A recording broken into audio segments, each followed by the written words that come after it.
సీతమ్మ వారు లక్ష్మణుడు అంటే కనీసం బ్లడ్ రిలేషన్ అనో, సొంత తమ్ముడు కాబట్టి వచ్చారని అనుకోవచ్చు. భక్తి విషయంలో పరమ భక్తుడైన హనుమంతుల వారు గూడా వారితో ఉండడం, వారికి సేవ చేయడం గూడా మనకి చాలా, చాలా ఈ రోజుల్లో అయితే అసలు అలా అంత భక్తిని మనం చూడలేమండి. మరి హనుమంతుడి గారి గురించి మీ మాట. ఆయన దాసభక్తమ్మ. హ్మ్.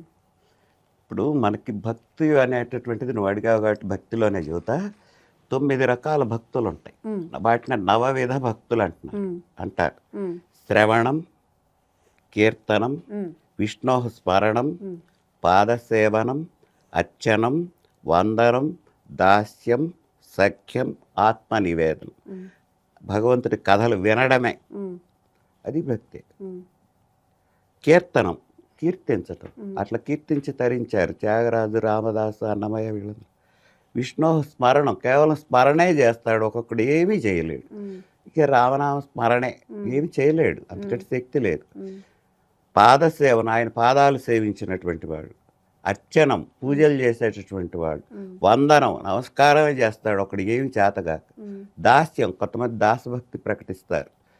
ఇప్పుడు ప్రకారం దాసభక్తి అంటే ఆ గుడి దేవాలయాలు శుభ్రం చేయటం, అక్కడ భక్తులకు తగినటువంటి వస్తువులు అవి కల్పించడం.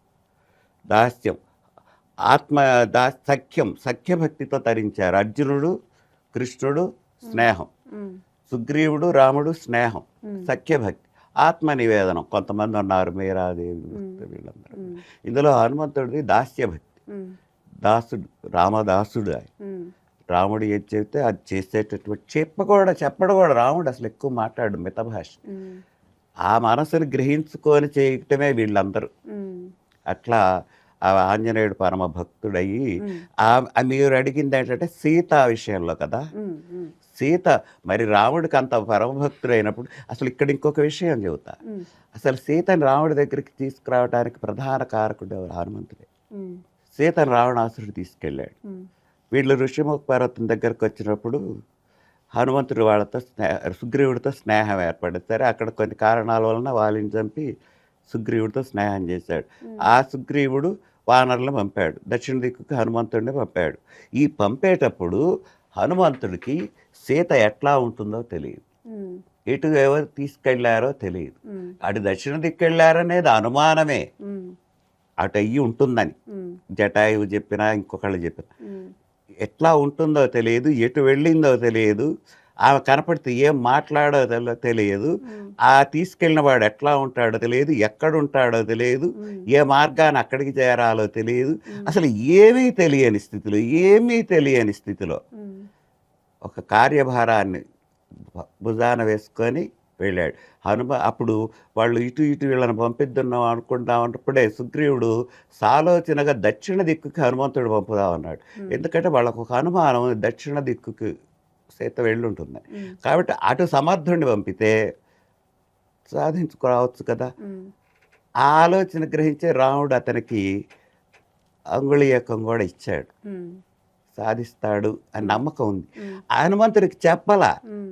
నీకు సీత కనబడితే ఈ అంగుళీకి ఇవ్వమన్నాడు. అంటే హనుమంతుడు ఏమి బుద్ధిమతాం వరిష్టం. హనుమంతుడు బుద్ధిమంతుడు, చాలా గొప్ప బుద్ధిమంతుడు, ఆలోచనాపరుడు, సూక్ష్మగ్రాహ్యత గలవాడు. హ్మ్. నాకే ఎందుకు ఇచ్చాడు ఇది, హ్మ్. నాకెందుకు ఇచ్చాడు, నేను చూస్తాననేగా, హ్మ్. చూడకపోతే నేనెందుకు, ఎందుకు నేను, నా శక్తి ఏమిటి? హ్మ్. అష్టసిద్ధులు ఉన్నాయి ఆయనకి. అష్టసిద్ధులు అంటే అణిమ, గరిమ, లఖిమ, మహిమ, ప్రాప్తి, ప్రాకామ్యం, ఈసత్వం, వసిత్వం. హ్మ్. అణిమ, అణువులాగా అవుతుంది. హ్మ్. గరిమ, పెరిగిపోతాడు. హ్మ్. లఘిమ, తేలికైతాడు. హ్మ్.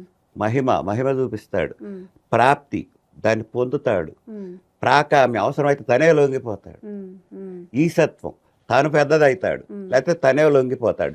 ఇన్ని కలగాపులగంగా ఆయన దగ్గర ఇన్ని శక్తులు ఉండబట్టి అక్కడికి వెళ్ళాడు. లంకలోకి వెళ్ళిన తర్వాత ఈ రూపం అంతా లేదు, చిన్న పిల్లిగా మారి లోపలికి వెళ్ళాడు. అవును. సీతను చూశాడు హ్మ్. తుంచపవృక్షం మీద నుంచి. ఆమె సీతని తెలియదు కదా, హ్మ్. హ్మ్. ఆమె సీతని తెలియదుగా. ఆ తర్వాత తెల్లవారుజామున రావణాసురుడు వచ్చి నీ రాముడు రాడు అంటున్నప్పుడు వీడెవడో రాముడు అంటున్నాడు, ఇక్కడెవరో ఒక స్త్రీ కూర్చొని విలపిస్తున్నది, ఓహో ఈవిడ సీత కావచ్చు హ్మ్. అని అనుకున్నాడు. హ్మ్. అనుకున్నప్పుడు కూడా ఇక వాడు వెళ్ళిపోయినాడు రావణాసురుడు. ఈమె ఏం చేసింది, ఇక రాముడు రాడు, హ్మ్. నన్ను ఎవడు రక్షించేవాడు లేడు, హ్మ్. ఇతను గడువు పెట్టాడు, ఒక 4 రోజుల్లో గనక నువ్వు నా మాట వినకపోతే, నన్ను వివాహం చేసుకోకపోతే ఖండాలుగా నేను చేసుకొని వండుకొని తింటారని.